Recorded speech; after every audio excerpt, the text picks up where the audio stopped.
Ba-da-na-no, Ba-da-na-no. Breaking! As this is my first video in a long time, and I am excited to share with all the Eagles fans,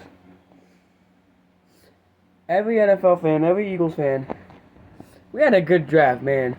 The Philadelphia Eagles came out here. Howie Roseman, he said, you know what? We went to the Super Bowl 2 years ago. Not even 2 years ago. It's about to be 2 years ago. And we won it. And guess what? We about to trade A.J. Brown. And we still got better with McCollum. And at first I was pissed. Because I was like, why are we taking a receiver? Why did we trade up 3 spots to get this guy, right? You know, I was like, I want an offensive lineman, right? You know, I want an offensive lineman. But I just...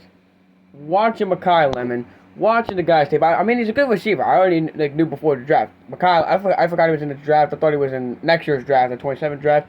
But McCollum, he's a good player, and it was surprising to me. I wasn't expecting a receiver in the first round, so I was like, of course I was stupefied, right? You know,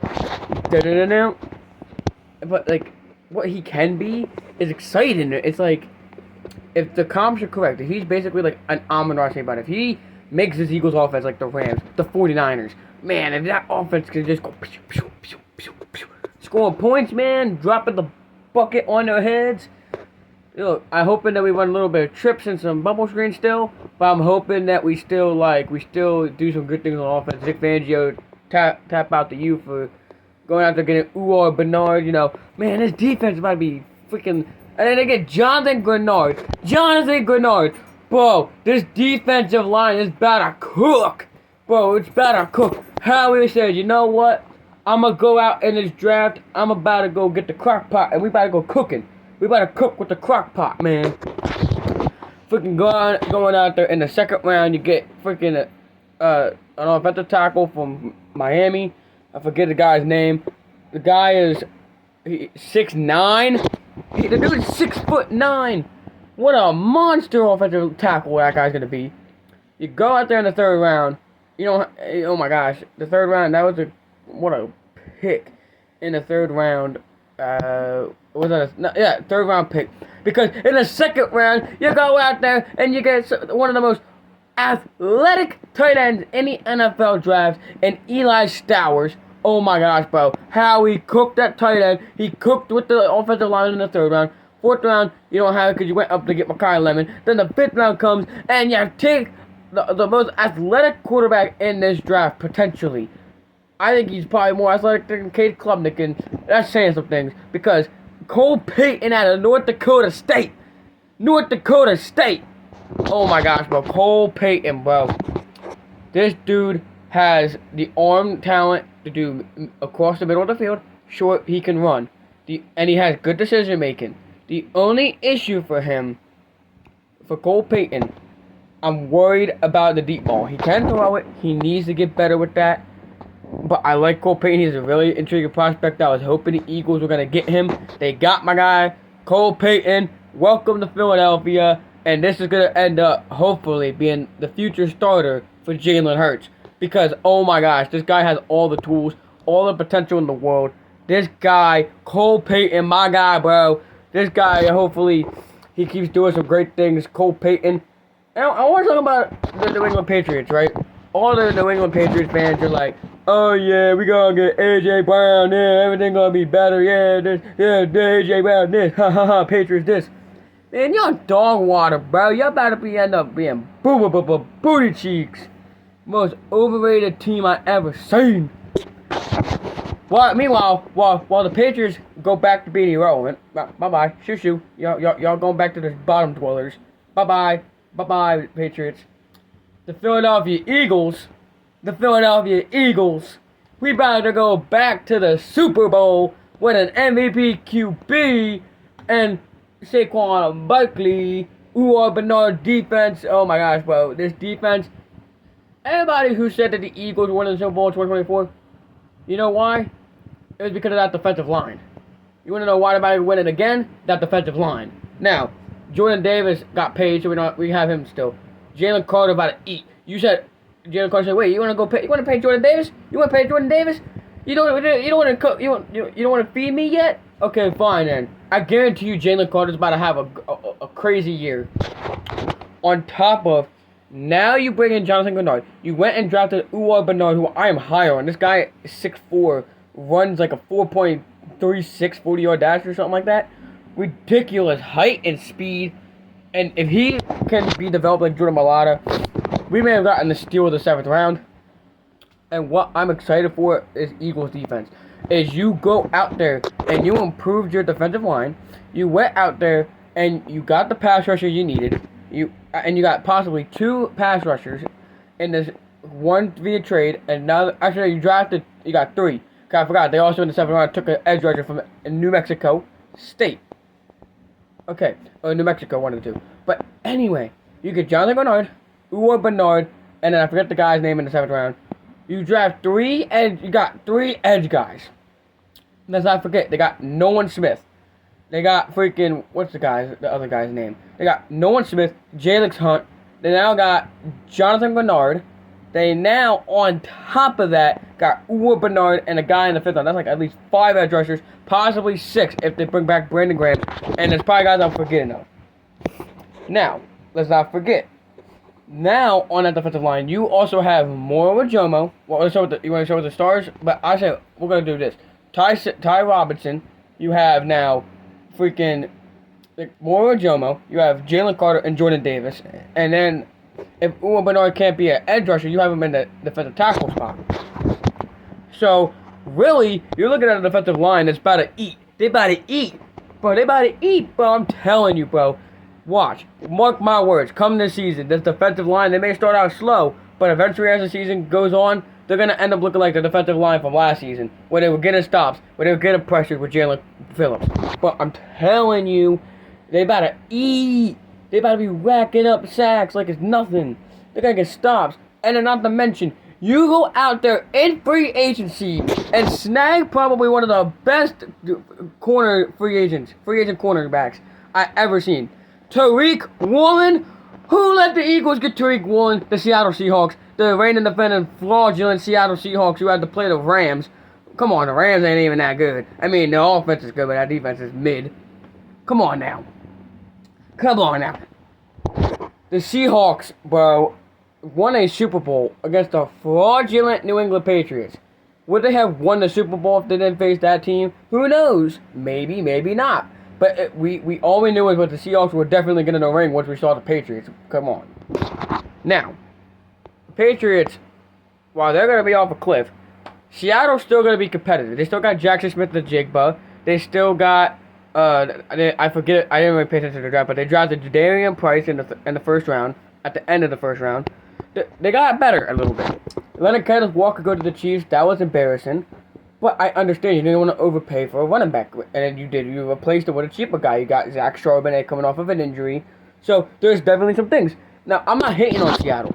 I just think that it was a weird you lost Boy Mafe to the Bengals, who also got Dexter Lawrence, mind you, which allowed the Dallas Cowboys to then steal. Because remember, the Giants are stupid, right? The Giants are stupid. But let's get back to the Seahawks before we get to the Giants and Cowboys. The Seahawks. I didn't really pay much attention to the draft. I don't know what they did. They may have replaced the defensive talents they lost, but they lost Reek Woolen. They lost freaking Boy Mafe. They lost maybe Ernest Jones. They lost Kobe Bryant. That's at least like 4 guys right there they lost on defense, mind you. How are you going to replace all of that? And so, I don't know if they did, because I'm an Eagles guy, right? So, I pay attention mainly to the Eagles. I will say this. The Jets got a little bit better, but everybody's talking about, I've noticed not many people are talking about the Cleveland Browns. The Cleveland Browns, right? Because they absolutely had a steal draft. You made the Kansas City Chiefs overpay for Mansour Delane.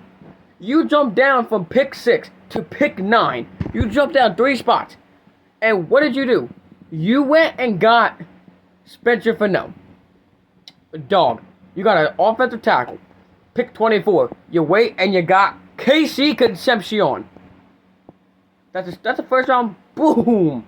Easy 1st round. Then they go out and get Denzel Boston. Bro, the freaking Cleveland Browns, maybe even, they had a good draft. They had a A++++ draft. Not to mention the Jets got a little bit better. Not too much better, but they got a little bit better getting David Bailey, Kenyon Sadiq, and Omar Cooper Jr. in the first round. Now, I don't know how these players will obviously do. Giants obviously take Orville Reese. Okay. Cool. Congratulations. You did that. That's congratulations, even though I don't think he's going to be that good of a player. I think he's probably overrated. But you let the... So you... With your 10th pick, I get that you need an offensive line help. But you take the best player available, which was Caleb Downs. You let this man go to the Dallas Cowboys, New York. To the Dallas Cowboys. Let's put it... I'm going to put it in a perspective for you. If you're a Dallas Cowboys fan, congratulations. You just got probably the best defensive player in the draft. Like, straight up, you probably got the steal of the draft. Like, honestly. And you only had to trade up one spot to get him. The New York Giants are idiots. They ran by an owner who's an idiot. He let his GM let Saquon Barkley go to the Eagles. To my Philadelphia Eagles. The Giants owner is an idiot. Then you have the GM who's an idiot. Then you have the head coach who's an idiot. Like, John Harbaugh's an idiot. Right? That's why in Baltimore, all those times that they freaking choked. The Giants are ran by idiots from the top down. From owner to head coach. They are ran by idiots. John Harbaugh will make them a little tiny bit better. And if he couldn't make it work with Baltimore with that defense in Baltimore, then what makes you think that he is going to get the most out of the New York Giants? Like, come on now. Dallas is quietly building something over there in Big D. You know, everybody, I like cracking jokes at Jerry Jones too, but that defensive line, man, no joke. You went and got Quentin Williams last year, man. You went and freaking got Kenny Clark run stopping defenders, and then you go out there and you draft Caleb Downs, and then you trade with the Philadelphia Eagles 3 spots back, and then you get another edge rusher to replace, quote unquote, replace Michael Parsons. Dude, the Dallas Cowboys are silently, they're quietly and silently building a defense that actually could be good, and that's a little bit scary for me as an Eagles fan admitting that, because I like hating on the Dallas Cowboys. You like hating on the Dallas Cowboys. We all like hating on the Dallas Cowboys. But the Dallas Cowboys are building something over there. And I'm going to be honest with you when I say this. The Dallas Cowboys will still stink. They could build all of the good defensive help that they want. They can do all the good things that they need. Dallas ain't going to make it work. Okay. So then you're going to question me. Oh, well, why are you being biased about the Eagles? I'm not. I'm just being realistic, dog. Look, I like Jalen Hurts. I'm going to tell you this. I like Jalen Hurts. I think he's probably a top 5 quarterback, if not the second best quarterback in the league. But that's based off of winning. If we're going based off of stats and all that stuff, yeah, he's probably a top 5 quarterback. He's probably the second best behind Mahomes. Because Mahomes obviously has more rings. But if we're going based off of winning, you could arguably say Jalen Hurts is the best quarterback in the NFL. Now, I'm not trying to be like a fanboy. I'm just going based off of stats and stuff. But I like Jalen, right? I mean, I think he's a winner. But we're getting to a point where the boy is like, he's what, like 27? We're getting to a point where he's about to start declining. And if they have a bad season this year, like if Jalen Hurts genuinely, and I'm being real here, if he has a bad year and he can't run this offense and they have a bad season, not only do I want to get rid of Jalen Hurts, they better fire Nick Sirianni, bro. I am a Nick Sirianni hater. I don't understand this guy. Nick Sirianni is a terrible coach. I don't even know how he has a job. You're not good with game strategy. You're not good with player communication. Letting A.J. Brown be a diva on the sideline and screaming at him in the playoff game. Then on top of it, Nick Sirianni is a yes man. And on top of it, he hires, when he's the one making these hires, he's the one that hires Brian Johnson and Kevin Patullos, and freaking, he got bailed out by hiring Vic Fangio, bro. Look, no cap. The Philadelphia Eagles, if they want to win more Super Bowls in the future, if Jalen has a bad season this year, yeah, you can get rid of Jalen, but you better get rid of Nick Sirianni too. Because I ain't dealing with this no more. Nick Sirianni is a terrible coach. He doesn't put his players in a good position to succeed. Like, for example, why are you, like, his rookie season, he had J.J. Arcega-Whiteside as a freaking gadget receiver. That's how stupid this guy is. He used J.J. Arcega-Whiteside, a guy who is, I think, 6'3", 6'4", around there, as a gadget receiver. And a guy who was 5'11" and Jalen Reagor as a wide receiver too, to DeVonta Smith. Brody, brother, what are you doing? My guy.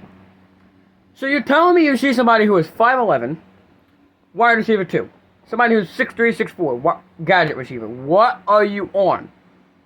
Jalen Reagor in college was used as a bubble screens, slants, and the post. And end around. He was never used as an actual legit receiver. He was a gadget receiver.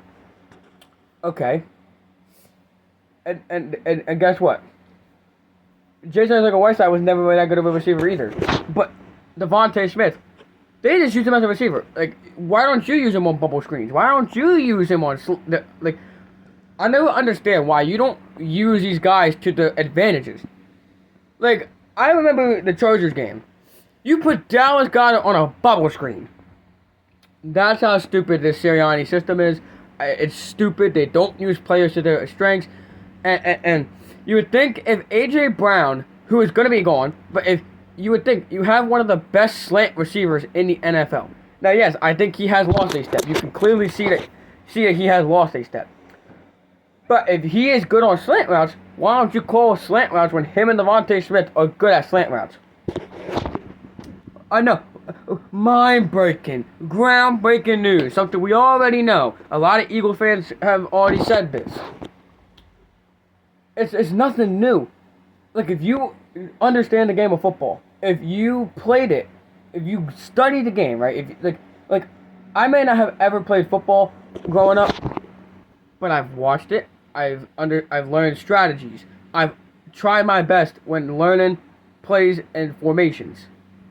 And I pay attention to players and what they are good at, right? And I watch the Philadelphia Eagles, and I see when they run their slant routes, they are successful with it. They get guys, it's really successful. I remember the year they went to the Super Bowl, lost to the Chiefs. A.J. Brown and DeVonta Smith were really good on slant routes, and they called them up, but they didn't call them up enough.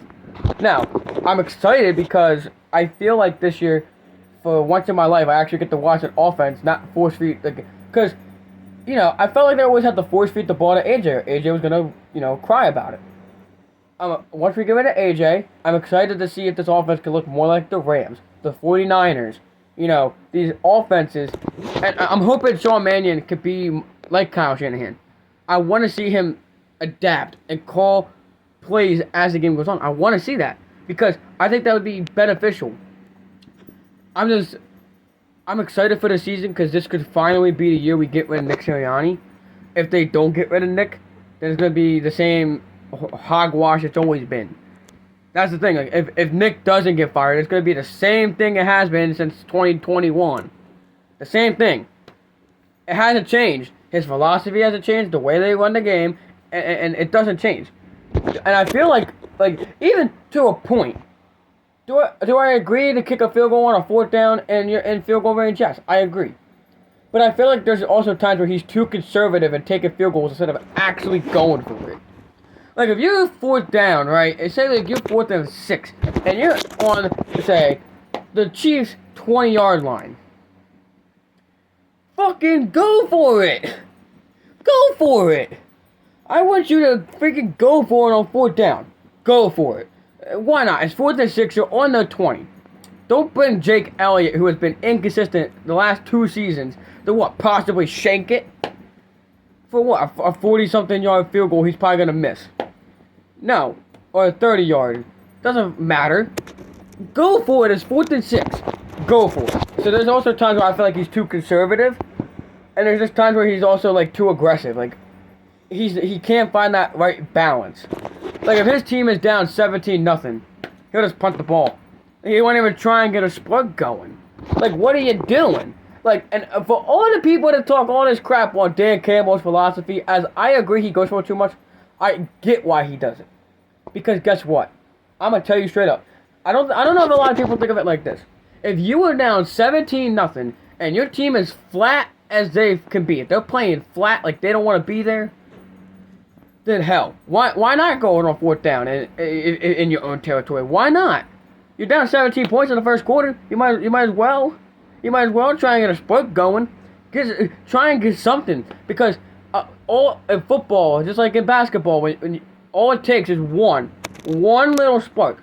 And basketball is a little different. It could be 1-3. It could be one jump shot, right? It could be a 3. It could be a 2, or it could go on a run, like a 10-0, 12-0 run.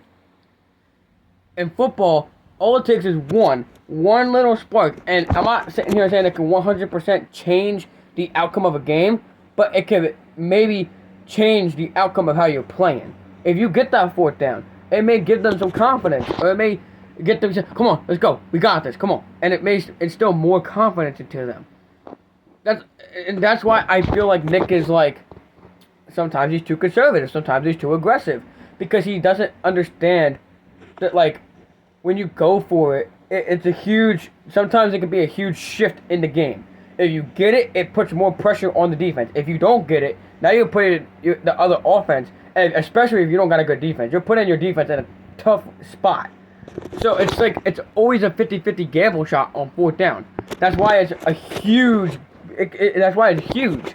Because if you don't get the 4th down, and say you're on the 50-yard line, and you don't get it, and it's 4th and 3, 4-3, 4th and 1, whatever it is, and you don't get it, now you're giving, say, the Rams offense the ball at the 50-yard line. So I feel like a lot of what Nick does needs to change. They need to change the way they run the offense, and I'm glad that they're heading in that direction. Nick needs to stop having input on the offense, and he just needs to sit there and say, okay, I'm going to let Sean Mannion do him. If he does that, this Eagles team will be fine. Again, but what they did in this draft and free agency, also signing Johnny Munt, thank you, Howie, for going out and basically getting a Mink Stoll. I'm very thankful for Jack Stoll, what he was doing with the Eagles, blocking Mr. Dirty, tough, rough guy. You know what I mean? But I'm excited that they got Johnny Munt, because he's basically Jack Stoll. But maybe it's just a tiny bit better. And what I also think is Greg Calcaterra should be used more in the passing game. If they use Greg Calcaterra as a blocking tight end again, my brain may go like boom, like it may explode. He's horrible at blocking. He can't run block, he can't pass block, he's not a blocker. Don't put Greg Calcaterra on blocking plays. I don't want to see it. Another thing, I don't want to see a lot of running back screens. They ran, in my opinion, last season, from what I've seen, they ran too many running back screens at Saquon. When they wanted a big spark, they would go either a deep ball to A.J. Brown or Devontae, or they would go a running back screen or run up the middle with Saquon. Too predictable. It's too predictable. I don't want to see. I don't mind seeing the running back screens. I don't mind seeing you do an H-back play where, Saquon's your first read. I don't mind seeing that. You know what I mean? I don't mind seeing that. I don't mind that. But what I don't want to see is you call that 5 plays in a row, right? Say you get a first down on it the first time. Then they'll do a slant, right? Then they'll come back and they'll do a running back screen. Like, I know I was exaggerating with 5 plays in a row. But it feels like that. It literally feels like they're running the same thing. 5 plays in a row. Because last year the offense was so predictable. I would be miserable watching this team. Because they're so predictable that I'm losing my mind. Because I'm like, when are we going to get creative? When are we going to try something different? I don't want to see a slant route, then a run to Saquon up the middle. And then A.J. Brown deep ball. I don't want to see that. So I'm excited for this upcoming season. I'm excited for the Sean Mannion. I'm hoping Sean Mannion, especially with his ability to remember defenses, I'm excited. The only issue I have is he's a first-time play caller, and so that's what I'm a little hesitant for. But I believe in this guy. If I believe in this guy because I think at least hopefully he's like Shane Steichen and can get the best out of Jalen Hurts. Hopefully he's like Kellen Moore and can get the best out of Jalen Hurts. Now, also Kellen Moore helps when, you know, you have Saquon Barkley and you know what to kind of do, but Kellen Moore was still a good OC for us. So, as long as Sean Mannion can be more like a Kyle Shanahan, be creative, come up with new plays that defenses have never seen before, and then kind of like adjust on the fly.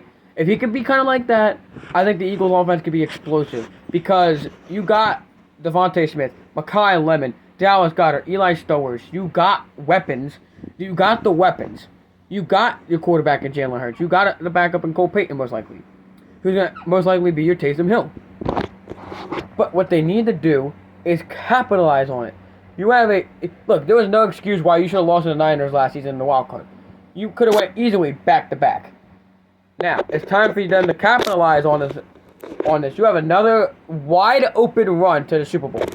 The NFC does not have many competitors. You have what? The Seahawks, who are weaker than what they were last year. They're not as deep as they were last year. You got the Rams, who are basically the same team, and just took Ty Simpson with the 13th overall pick in the draft. Okay, cool. And then you got the 49ers, who are always injured.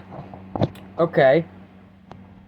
Really, and I'm trying to think of other competitors of the do we really believe in the Chicago Bears or the Lions again? I mean, the Bears may be a contender, but I mean, the Lions got weak. They got worse. They freaking lost Taylor Decker, and then they go and draft freaking Blake Miller. Like, yeah, cool. Congratulations, my guy. Like if you would have if they kept Taylor Decker, right? That would have been cool. With Penei Sewell, but you lost Taylor Decker, and I don't know if Blake Miller, yeah, he's a good tackle, but is he going to be anywhere near the talent of Taylor Decker? Maybe not. Maybe not.